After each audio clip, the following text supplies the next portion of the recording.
Hello and welcome to Awaz the Voice. I am Yasmin Khan. And in today's episode, we have a very special guest with us. And I would say she's very knowledgeable and has highly contributed towards the welfare of this society. Her name is Sadia. And thank you so much, Sadia, for joining us. Welcome.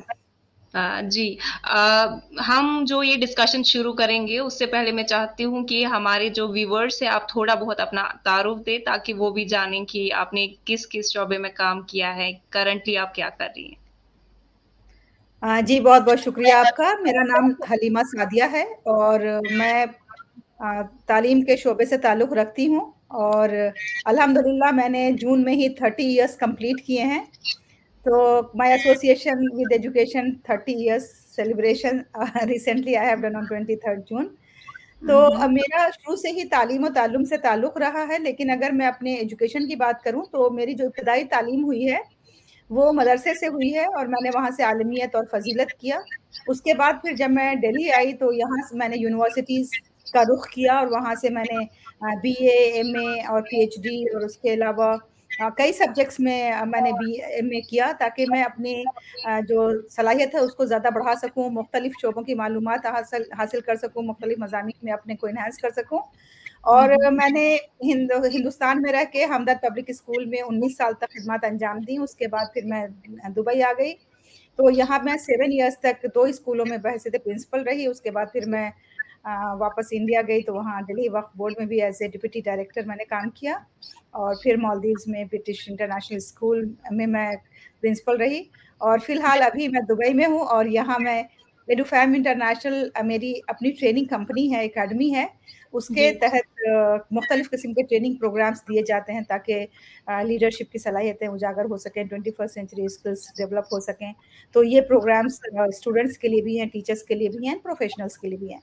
तो ये जी मुख्तसर सा मेरा तारुफ आपके सामने है। जी that's a lot of experience. तो अभी मेरा जो पहला सवाल आपसे रहेगा वो उलेमा जो है हमारे मुल्क में उनसे जुड़ा सवाल है कि देखिए जब हम एक प्रोग्रेसिव सोसाइटी की बात करते हैं तो उसमें आपको क्या लगता है उलेमा जो है या हमारे जो इमाम वगैरह होते हैं उनका क्या रोल रहता है? देखिए उलमाए कराम बहुत ही बाहैसियत और बहुत ही मुअज़्ज़ज़ हज़रात कह सकते हैं। उनके शान में अगर मैं कुछ कहूँगी तो कहीं गुस्ताखी ना हो जाए, लेकिन फिर भी बहरहाल मैं कोशिश करूँगी अपने ख़यालात का इज़हार कर सकूँ। देखिए, एक जो कॉन्सेप्ट हमारे यहाँ है वो ये है कि एक तो होते हैं इस्लामिक स्कॉलर्स यानी कि उलमा जिन्होंने इस्लाम को पढ़ा है, समझा है, कुरान को पे उन्होंने गौर व ख़ौज़ किया है और फिर वो सही रूह तक पहुँच पाए हैं, वो है उलमाए किराम।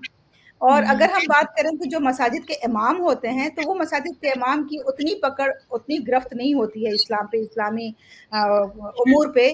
बहुत उसमें उलमा भी होते हैं, लेकिन बहुत नहीं होते, सिर्फ़ वो हाफ़िज़ और क़ारी होते हैं।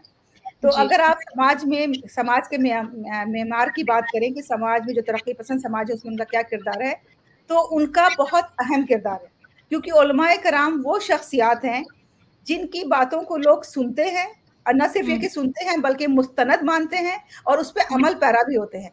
तो अगर वो जो भी अपनी ज़बान से निकाल देंगे, वो एक कहते हैं पत्थर की लकीर की तरह होता है क्योंकि लोगों के हमारे हिंदुस्तानी माशरे में ख़ास तौर से मज़हब बहुत अहमियत रखता है और मज़हब हमारी ज़िंदगी में जड़ों तक असर रखता है। यानी कि हम मज़हब में ही पैदा होते हैं, मज़हब में ही पलते-बढ़ते हैं, मज़हब में ही जीते हैं, मज़हब में ही मर जाते हैं। तो अगर हम मज़हबी प्लेटफ़ॉर्म से कोई बात कहते हैं, तो वो बहुत ही असर रखती है।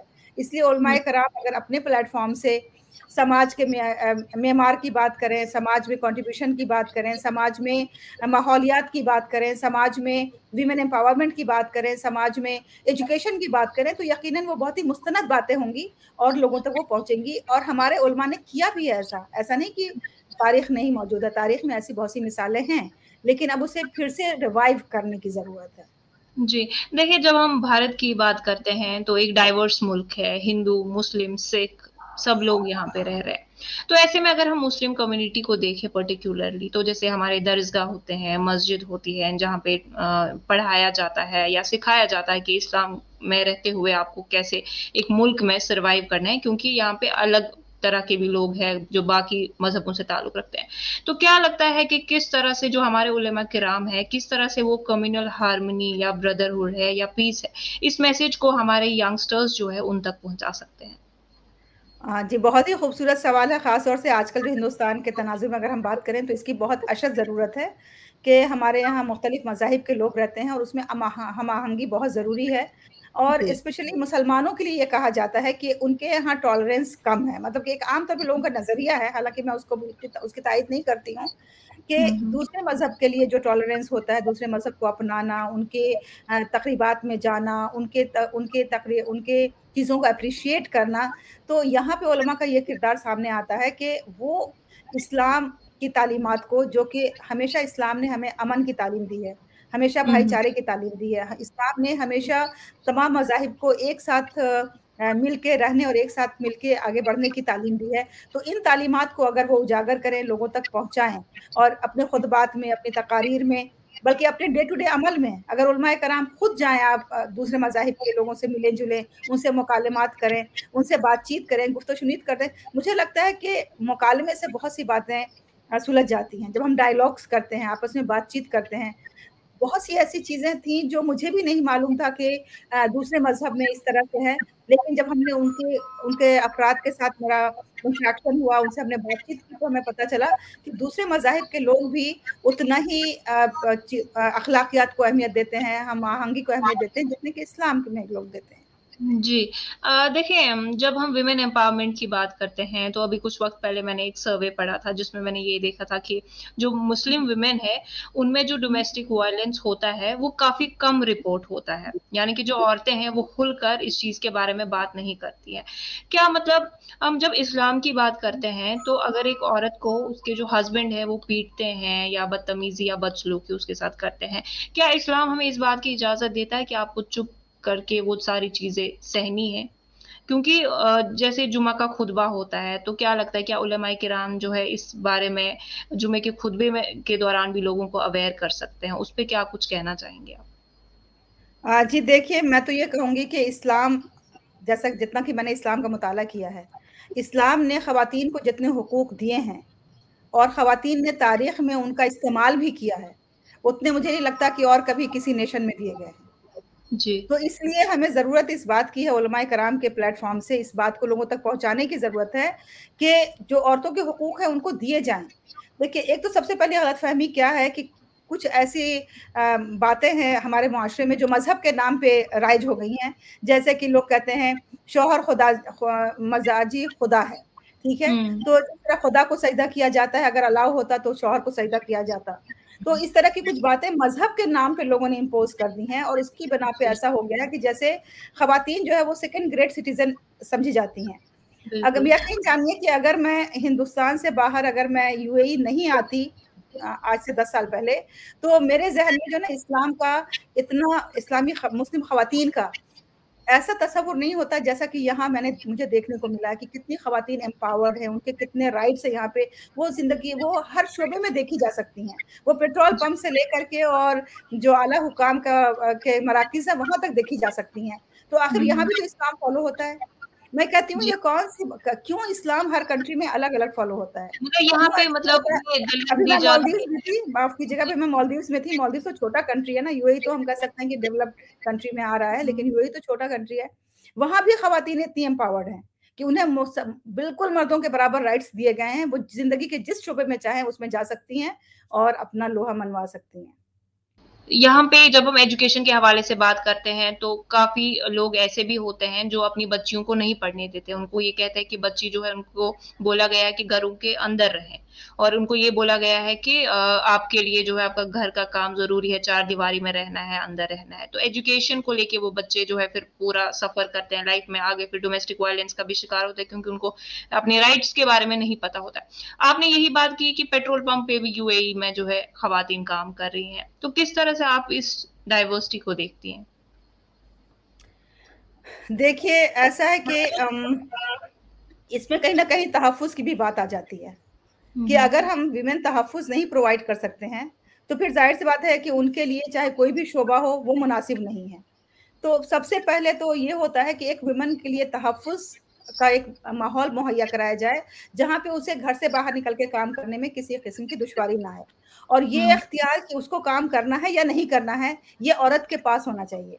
क्योंकि हुँ, एक और हुँ। जो गलतफ़हमी आम तौर पे लोगों के ज़हनों में है, वो ये है कि औरत नाक़िसुल अक़्ल है اور وہ اپنے فیصلے نہیں کر سکتی ہے.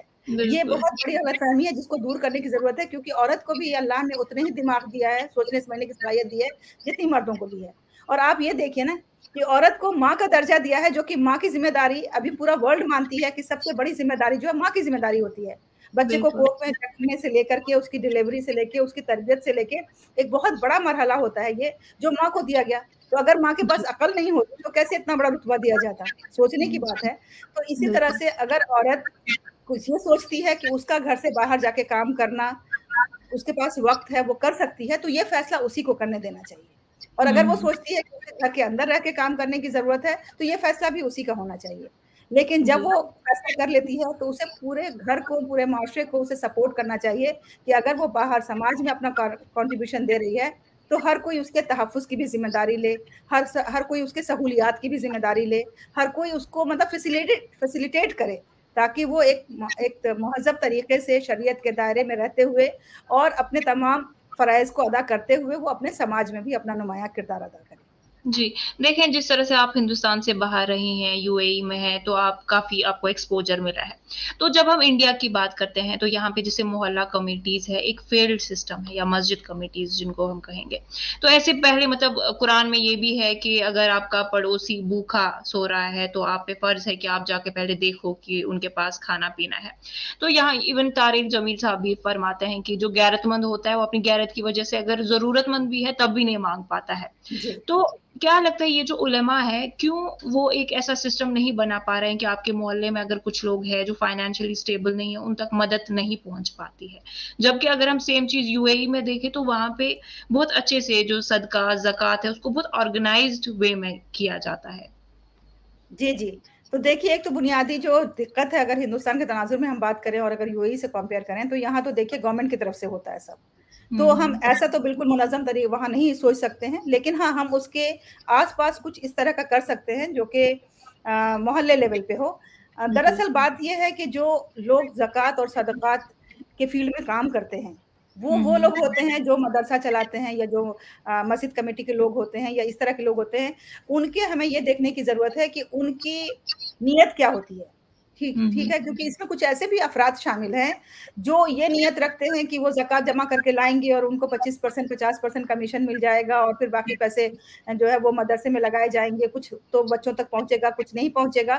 تو اس میں سب سے بڑی بات ہوتی ہے انما الاعمال بالنیات, کہ عمل کا دار و مدار نیت پہ ہے. سب سے پہلے نیت صحیح کرنے کی ضرورت ہے. اگر آپ زکوٰۃ کے فیلڈ میں کام کر رہے ہیں تو آپ زکوٰۃ کو, زکوٰۃ کے جو بتائے گئے ہیں کہ جن کو زکوٰۃ ہم دے سکتے ہیں, جو ڈیزرونگ کینڈیڈیٹس ہیں زکوٰۃ کے, ان تک پہنچائیے. جس میں سب سے پہلے مسکین ہے, جیسا کہ آپ نے کہا کہ بھوکے لوگ رہ جاتے ہیں اور خبر بھی نہیں ہوتی ہے. زکوٰۃ کے پہلے حقدار جو ہے وہ مساکین ہیں. مساکین کو ڈھونڈنا ہے ہمیں, اور یہ محلہ کمیٹی کے ذریعے آسانی سے ہو سکتا ہے. کتنے لوگ غریب ہیں, کتنے لوگ ایسے ہیں جن کے وقت 2 وقت کھانے کو نہیں ہے, تو زکوٰۃ پہلے ان تک پہنچائیں. اور یہ جتنے بھی فلاحی ادارے ہیں جو اپنے ایجنٹس بھیج کر کے زکوٰۃ کلیکٹ کرواتے ہیں, ان کا نمبر بعد میں آنا چاہیے. پہلے انسان کے پیٹ کی آگ بجھے تبھی تو وہ کچھ اور کرے گا زندگی میں.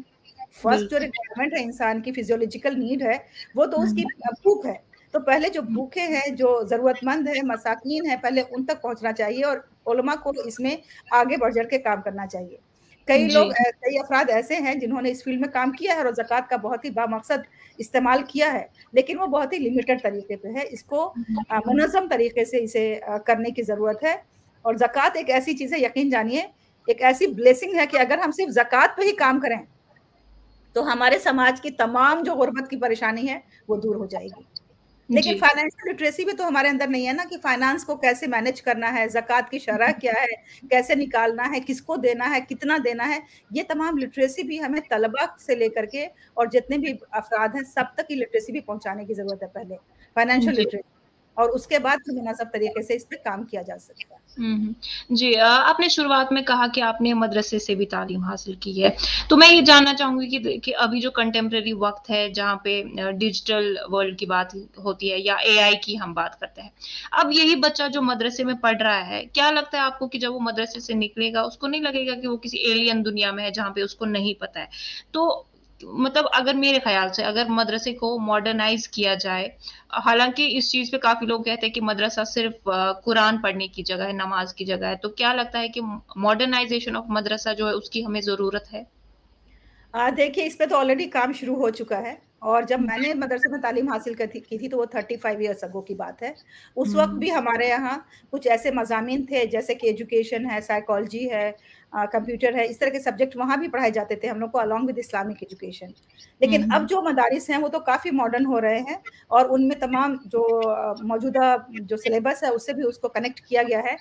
लेकिन ये है ना कि अभी एक मुनज़्ज़म तरीके से नहीं है। जैसे कुछ अगर उलमाए कराम या कुछ स्कॉलर्स ऐसे हैं जो इसकी ज़रूरत को समझते हैं, तो अपने यहाँ इनकॉर्पोरेट कर लेते हैं। लेकिन बाकी जो और दूसरे हैं जो छोटे पैमाने पे छोटे-छोटे मदरसे खोल लेते हैं, उनके यहाँ अभी इसका चलन नहीं है, उनके यहाँ भी ये रोशनी नहीं पहुँची है।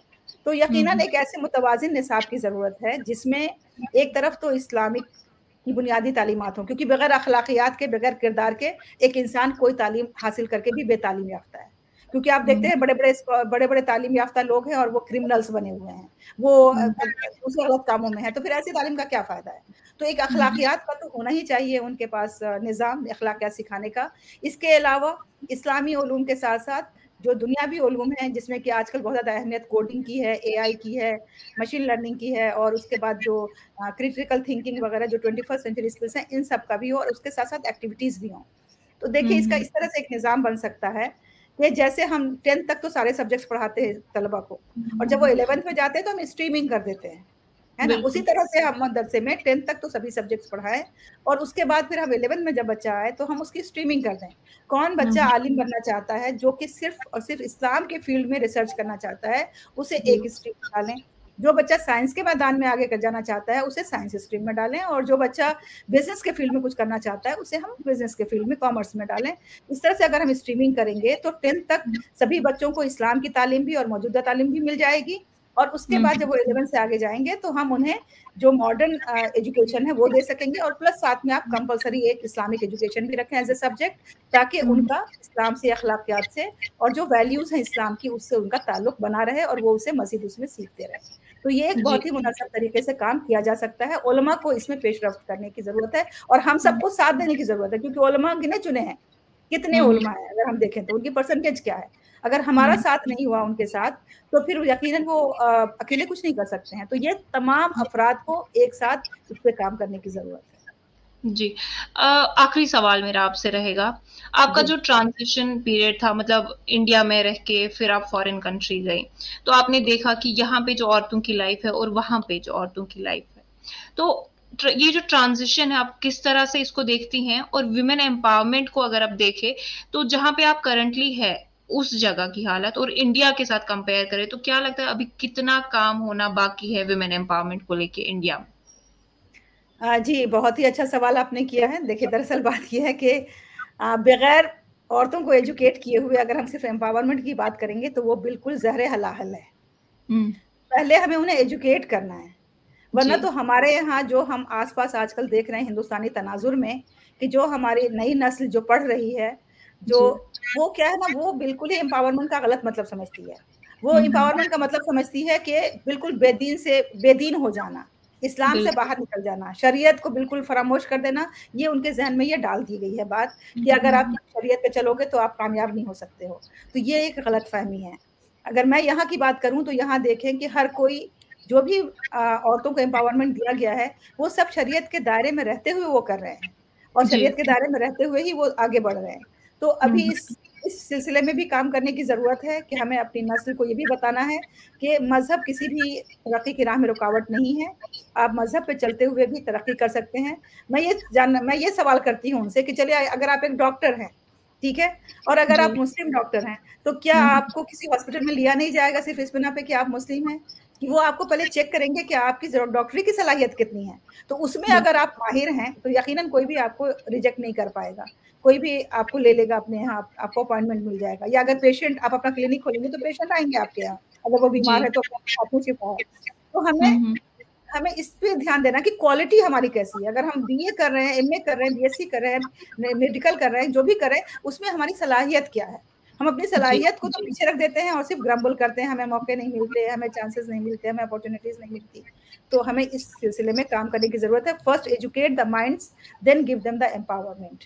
और ट्रू। अल्हम्दुलिल्लाह हिंदुस्तान में अगर हम बड़े शहरों की बात करें तो विमेन काफ़ी एम्पावर्ड हैं।